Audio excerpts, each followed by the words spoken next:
What's up, Facebook? Happy Wednesday. Thank you so much for taking the time. Oh, boom, Instagram is joining us. Like I was saying, thank you so much for taking the time to tune in yet again to another fantastic Facebook and Instagram live nutrition session. Tonight, ladies, this is specifically for you. I'm going to share with you several health-related reasons you should intentionally eat and train to build muscle mass. Yep, that's right. I'm talking about a massing phase, a bulking phase, and why women will, benefit immensely from actually eating enough calories to support muscle growth and training with the correct exercises, rep ranges, rest breaks, and periodization to maximize muscle growth. And no, you're not going to get bulky. You're not going to have any negative consequences in regards to the health benefits I'm going to share with you this evening. So by show of hands, my ladies, or commenting below, I'd love to know,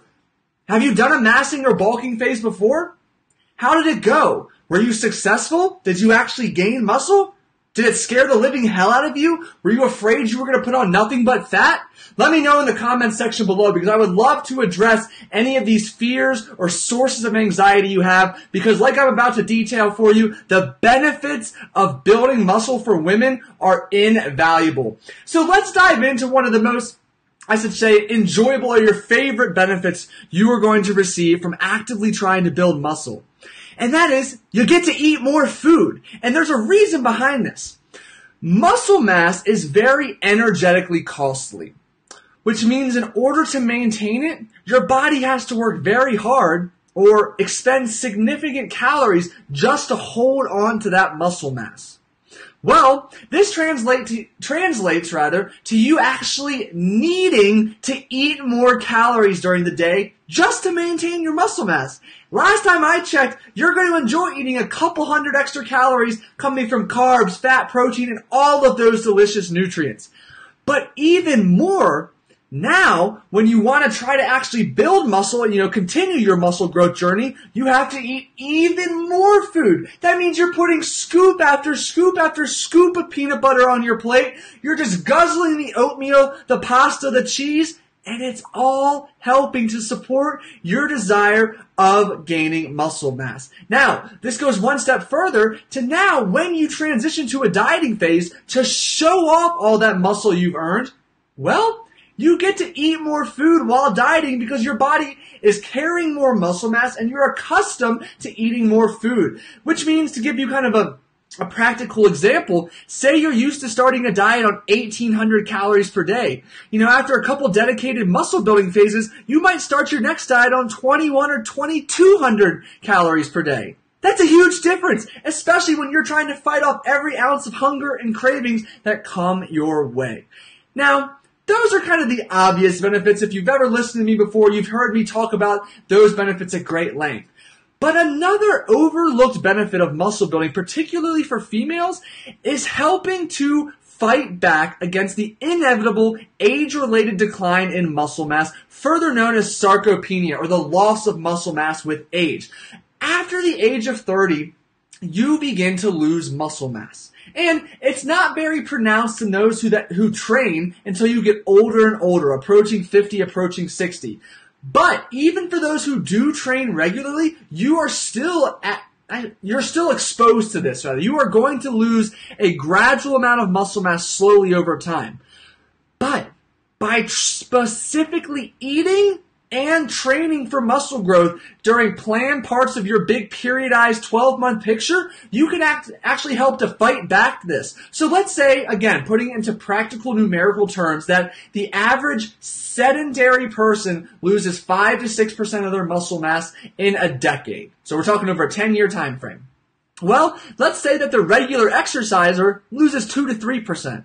By planning and properly implementing a series of muscle growth, bulking, or massing phases, whatever you want to call them, you might be able to further knock that number down to 1 or less than 1% in that decade, which may mean you actually see this translate on your physique or on the scale in terms of a few pounds, which, ladies, you and I both know makes a drastic difference in your physique and your performance and, oh, by the way, your confidence. Something to keep in mind.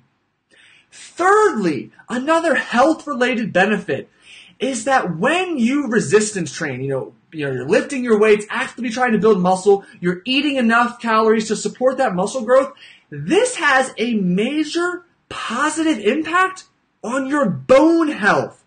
Again, similar to with your metabolic rate and similar with your muscle mass that declines after the age of 30, your bone mineral density, your bone strength begin to decline after the age of 30. And this not only increases your risk for fractures and overall bone-related injuries, but this also is detrimental because you're losing more calcium, which has several roles in the body because 99% of your calcium is stored in your bones. Fortunately, there is a direct relationship between resistance training and muscle mass and bone corticoid strength. So this means the more muscle you have, several research studies and meta-analysis have summarized and observed that the more muscle you have, the stronger your bones are going to be, which means you're less susceptible to osteoporosis or poor bone mineral density, and therefore can continue trekking away at the gym and continue to keep strong bone mineral density into your 40s, your 50s, and your 60s. And considering women are at a far greater risk for osteoporosis, well, this is kind of significant because women tend to lose bone mineral density much faster than men. And they also happen to start with a lower bone mineral density than men. So, the solution is actively trying to build muscle for, again, appropriate, planned, and intentional phases throughout your 12-month periodized nutrition and training plan so that you can counteract this inevitable change in your bone mineral density and not fall victim to any of those consequences I mentioned above. Now, with that said, we talked about the benefits of eating more, having to eat more during maintenance massing and dieting. The benefits for bone health and bone strength, the benefits to prevent the inevitable age-related decline in muscle mass. But unfortunately, so many of these benefits are overshadowed by two things. Number one, lack of education when it comes to actually building muscle in the female population. Women, you can build muscle. You can build muscle very well. You're not going to build muscle at the same rate of men. And that's because you have much less testosterone than men. So when you strive to build muscle, you're not all of a sudden going to put on 10 pounds, get very bulky and blocky. No, quite the opposite. In fact, you're probably going to put on, let's say you gain 10 pounds. Maybe 2 to 2.5 pounds of that's going to be muscle. Yep, maybe 20 to 25% of your weight gain may be related to muscle. How depressing is that? It sucks, right? And this is further pronounced the more training experience you have. And you know what? I don't blame you. At first thought, that may make me shy away from building muscle or striving to build muscle too, because it's essentially guaranteeing I'm going to put on fat mass with maybe some hope of a little bit of muscle mass. And that's not going to do any wonders for your physique or my physique in the interim. But in the long term, it's actually extremely impactful and positive. Because consider this. If you're able to, again, see this common theme here tonight? Precisely and add calories at proper times when you're intentionally trying to build muscle and gain muscle, or I should build muscle while training with higher volumes and eating enough calories to support muscle growth. What happens when you do this with properly planned maintenance phases and diet phases is essentially your net change in weight becomes this purely muscle. Let's say, for instance, you gain 10 pounds and 2.5 of those pounds are muscle. Well, after a properly planned post-massing maintenance phase, when you maintain your weight, you maintain those 2.5 pounds of muscle. If you then lose, let's say 10 to 11 pounds, and we'll assume a little bit of muscle loss during this 12-week dieting phase, well, you're net plus 2 pounds of muscle. And this can vary anywhere from maybe 2 to 5 pounds a year, depending how fresh you are into training. The more training experience you have, the less muscle you're going to gain year over year.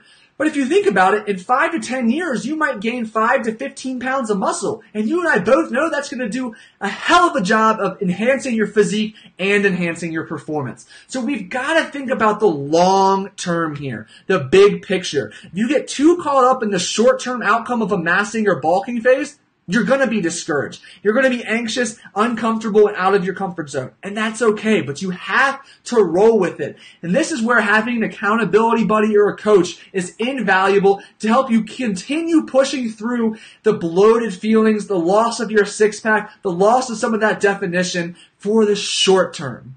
Because after that, that hard work is absolutely going to pay off when you implement a properly executed dieting phase to remove the fat that's covering your newly built muscles.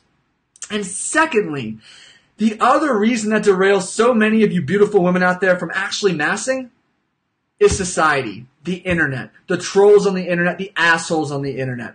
For whatever reason, and it stems from women and men, muscle is not accepted in the female population as it is in the male population. And it's unfortunate because muscle is strong, muscle is sexy, and muscle should evoke a sense of confidence. And some internet troll who is hiding behind a keyboard, who is insecure about his or her own body, that attacks you for having muscle, that attacks you for being strong or looking strong or being defined or cut up in the shoulders, the back, the arms, the legs, you cannot let that get to you, and you can absolutely not let that derail your quest to better your physique and performance, which includes a massing or bulking phase. So my comment on that is just simply ignore it. Stop worrying what other people say, especially other people you have no idea who the hell they are, where they reside, because they're hiding behind some false email, Facebook profile, or a screen name or something of the sort. Focus on you, your long-term plan, and start to better understand the value that a direct and dedicated muscle building or massing phase has for you in the short term and the long term. Like I mentioned, the short term, you might be turned off by some of the body composition changes, but hell, I can assure you, you're going to be mighty turned on by the performance gains you experience when you have all those extra calories to support performance, the high volume, and the recovery. Questions, comments, concerns? Comment below, send me a direct message. Ladies, I hope you found this beneficial. Men, especially men who coach women or work with women on their nutrition, I hope that you also found this beneficial for a better understanding in the role that a muscle building or massing phase has for every woman out there. And in a future video here on Facebook and Instagram, we're going to talk about when you should actually start to consider a massing phase, because there's a best time, a better time, and a time that you absolutely should not consider a massing phase. And we'll talk about that in the future. Enjoy the rest of your Wednesday night, and I'll see you next week, 7:30 p.m. Eastern Time. A few of the days, I'm not sure which. I'll let you know. Enjoy the rest of your night.